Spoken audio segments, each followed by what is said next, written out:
आज आमचं प्रॅक्टिस करायचं सोडून दुसरं काहीतरी चालू होतं. चला तुम्हाला दाखवतो नेमकी आम्ही प्रॅक्टिस सोडून काय करत होतो. मग चला तुम्हाला पूर्ण व्हिडिओ दाखवतो, फक्त लास्टपर्यंत बघा. आम्ही सकाळी आवरून निघालो भाऊ कॉलेजवरती. मग काय तिथे पोहोचतात लगेच कळालं की नाही इलेक्शनचं पण आता काम चालू आहे. त्याच्यामुळे मग कॉलेजवाले बोलले की तुम्हाला खेळता येणार नाही इथे. त्याच्यामुळे मग आपण लगेच बंद करून दिलं. असं नाही की तिथे थांबणार नाही, थोडा वेळ थांबलो. तितक्यात मामा बोलले की जा तुमच्यासाठी पप्पा यावं लागले तिथे आपल्या बॉटनी डिपार्टमेंटमध्ये. लगेच गेलो भाऊ, मस्तपैकी आणल्या बिनल्या मस्त कापले बिपले. आणि आपले मित्र बघा कसे खाऊ राहिले. मग तुम्हाला दाखवत चला त्यांचे कसे चाळे चालू आहे खायच्या सोबतच. मला काय वाटलं मला भूक नाही लागत असं? हां, आपण पण भूक घेतली मस्तपैकी पपईची फोड आणि खा सुटलं बा मस्तपैकी.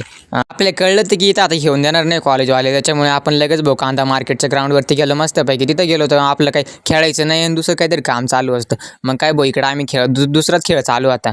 मग चला तुम्हाला पण दाखवतो कशा प्रकारे आम्ही खेळत होतो. आणि मग चला तुम्हाला आमची मस्ती पण दाखवतो. पण थोडा वेळ मस्तपैकी आम्ही प्रॅक्टिस केली. म्हटलं थोडी तर प्रॅक्टिस करावीच लागेल, कारण की मॅचेस पण जवळच आले. उद्याच म्हणजे समजून जायचं आता उद्याच मॅचेस आहे. त्याच्यामुळे मग घेतली थोडीशी प्रॅक्टिस करून निघालो बघ घरी मस्तपैकी आवरून बिवरून. मग काय मग त्याच्यामध्ये पण बसमध्येच बसायला पण जागा नसती. पण मग आपण काही लटकून बिटकून चाललो मस्त. हां, चला मग भेटूया आपल्या पुढच्या ब्लॉगमध्ये.